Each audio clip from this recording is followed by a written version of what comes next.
আল্লাহ যেন বলে 8টার সময় যেই নাফরমান নাস্তা খাইতে বসে, আল্লাহ বলে বান্দা খা, কোনো অসুবিধা নাই, শুধু মনে রাখিস বেঈমান ফজরের নামাজ পড়ো নাই, কথা কান শুধু মনে রাখো, পরে হইব অন খাও।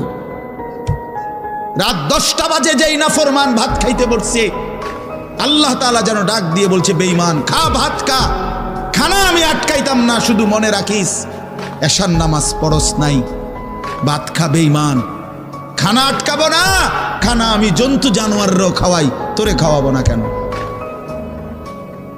খানা আমি কুকুর বিড়ালরেও খাওয়াই, খানা আমি গরু ছাগলরেও খাওয়াই, তোরে দেব না কেন বান্দা? খা, শুধু মনে রাখবি ইন্না আ'তাদনা লিল কাফিরিনা সালাসিলা ওয়া আগলালাম ওয়া সাইরা।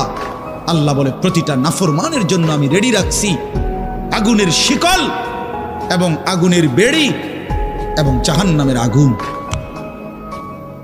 1 নাম্বার 70 জিরাআন, 70 হাত লম্বা আগুনের শিকল দিয়ে জাহান্নামীকে হাসরের ময়দানে আল্লাহর ফেরেশতা বাঁধ দিবে।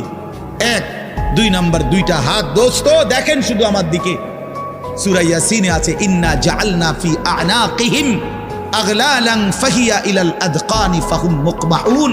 এটার অর্থ হলো এই যে হাসরের ময়দানে প্রত্যেকটা পাপী নাফরমানকে ফেরেশতা 2 হাত আলগি দিয়া এইভাবে ঘাড়ের সাথে বাঁধ দিয়া ধইরা এই 2 থুতনির নিচে 2 হাত এভাবে দিয়া এইভাবে বাঁধ দিয়া, আল্লাহর কসম, রব্বে কাবার কসম করে বললাম,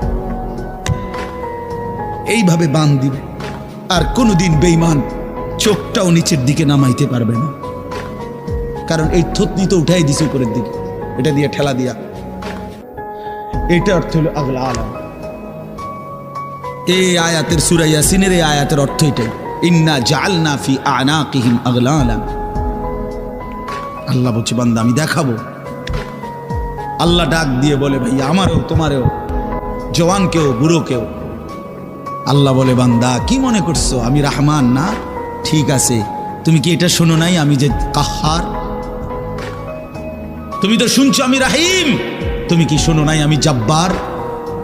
আমি যুনতিকাম, আমি প্রতিশোধ গ্রহণকারী, আমি সারিউল হিসাব, দ্রুত হিসাবকারী, আমি জব্বার, আমি প্রবল প্রতাপান্বিত, কাহ্হার, আমি মুতাকাব্বির, আমি বারি। তুমি জানো না আমার একটা নাম শুনলা